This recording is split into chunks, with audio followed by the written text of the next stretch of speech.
Okay, one dev, one group of servers, we got one guy. We're gonna let him rent some servers out, but we're not gonna do it for just a little bit of money. We're gonna take even more money off him. We're gonna let him pull it out, we're gonna let him do all the work, put the servers out there, then we're gonna come and we're gonna take it all. Take even more, because we are Microsoft. Hello right bags, Jade Plays Games, welcome back to another ARK Survival Evolved news show. As you can tell from that intro, Microsoft are the money men. They want more money, just give me the money, before they'll allow Wildcard to have their servers up and running. But don't worry, it looks like it has been sorted out. Whatever the outcome, we will get servers arriving in October at last for Xbox, so you can rent out your own dedicated servers. Why has it taken this long though? What has been the problem? What has been the issues? Jeremy Stieglitz put this tweet out last night saying we're in the final stages of testing ARK Xbox rentable servers from the Trado. It's coming in October and hopefully sooner than later. Now, he still put hopefully rather than saying yep, it's definitely coming. It's been nearly 2 months since PlayStation got their servers. Why has Xbox taken so long? Now for once, I'm not necessarily going to jump all over Wildcard here. It does look like Microsoft are charging a premium price for any type of service that they are running on their Xbox Live Store. On Xbox, if you want to develop your game or have your game published on either their Windows platform or the Xbox Live platform, you normally pay a fee and then that's it, it's done. In years gone by it had to be an annual fee, and in years gone by you had to pay multiple times for updates. If you don't know, Conan Exiles has been having servers run for quite a few weeks now. Unfortunately, Conan runs like dog poo and the servers have been absolutely terrible in terms of reliance and reliability. But they were available on Xbox, so why has Wildcard taken so long? Well, for once they've done a solid. It looks like they've been trying to argue their case that they shouldn't have to pay as much money. The servers for PlayStation 4 and on PC are pretty much the same price that come from the Trado. There are now other companies you can use. However, Microsoft wanted more of a fee. They have charged nearly double the amount of money for a Conan Exile server on the Xbox platform than you can actually find on the PC. And that is why it's taken so long for these servers to come about. Not to mention there is still an issue with how it works with the Windows 10. If you don't know, if you run your server, you can still have people play it from Xbox or PC all on the same server. As long as they own a Windows 10 version of the game, you will be able to do this. And in theory, you should be able to run a Windows 10 server on ARK Survival Evolved, and all your friends on your Xbox Ones can actually play on your server. So you may not even have to pay any money to a server provider if you know what you're doing and you can actually host your own. Now you would think Microsoft would be clambering at the bit to make sure they're up there with the competition, that they're offering a fair service so more people are going to use their console rather than someone else's. It's easy to paint PlayStation 4 as the big bad baddie lately with their price rises and their non-compatibility of older games.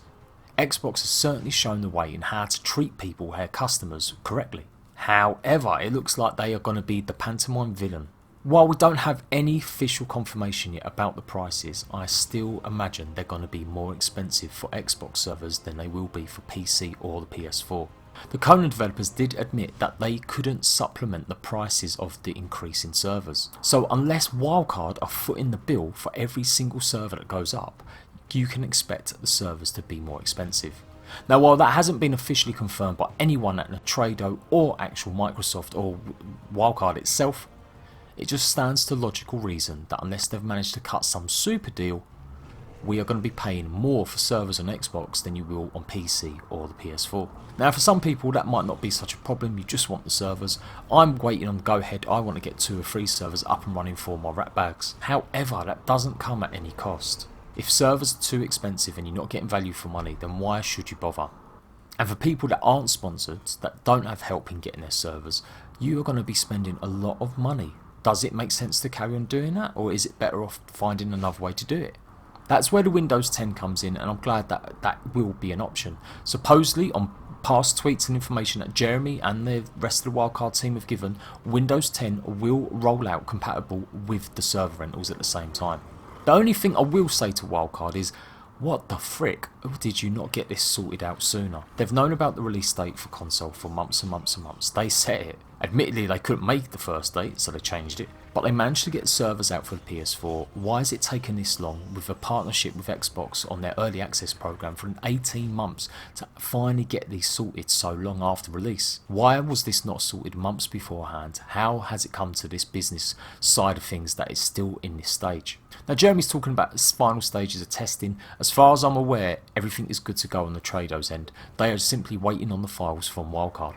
As soon as Wildcard release it, and Trado can begin setting it up on their end and then releasing it, that everyone can go and rent a server. It's been a long time. It's been frustrating for many of my friends, my subs and my patrons that are waiting for these Xbox servers. So hopefully it will be happening, guys.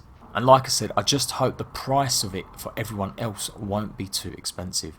This is the probably 5th, 6th occasion where I really hope I'm wrong.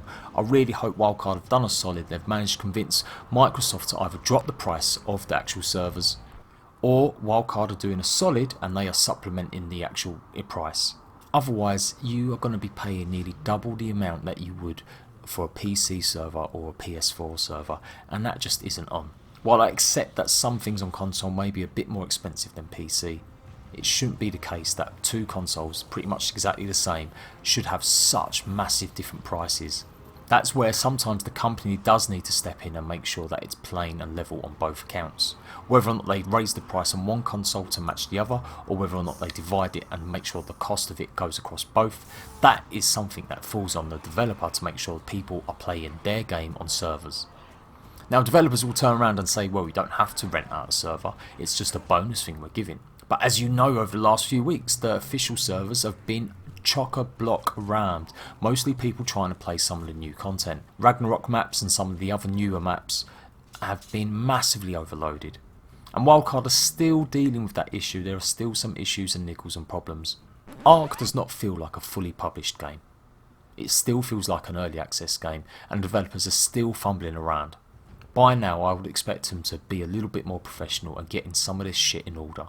But I can't slag them off if they're trying their best to get a reduction on the price of the servers. So for anyone out there giving Wildcard some shade at this time, don't. It's down to Microsoft and the way their business is. And while it doesn't give license to go and shit on it and be a fanboy for PlayStation, because like I've mentioned before, Xbox have pretty much been the good guys for a while now, it does mean that at this occasion they are taking a turn of being probably the shittiest console in terms of playing ARK. That's not the only reason you buy a console, but for many people that really love ARK, it could be a reason to rent a server or jump onto a different console. Closer to launch, I'll be coming out with some brand new tutorials like I showed you guys before. There's lots more options been added since then, and I'm going to try and explain the INI files completely. Just an FYI though, the servers don't automatically update. You need to renew them yourself. So whenever you do, make sure you renew it for a renewal, otherwise your server will go offline until you renew it. You do get a bit of time just in case you forget, but after a certain period of days the servers will be wiped and you'll have to start all over again. And FYI, also make sure if you are going to renew, do it through my link in the video description down below. It helps me out and it does mean that I can carry on running servers for the rat bags. As soon as we get a confirmed date on the Xbox servers, I'll let you guys know, and look out for them server tutorials near the time. Until then, I'm JPlaysGames, this has been the ARK News. I'll see you rat bags later.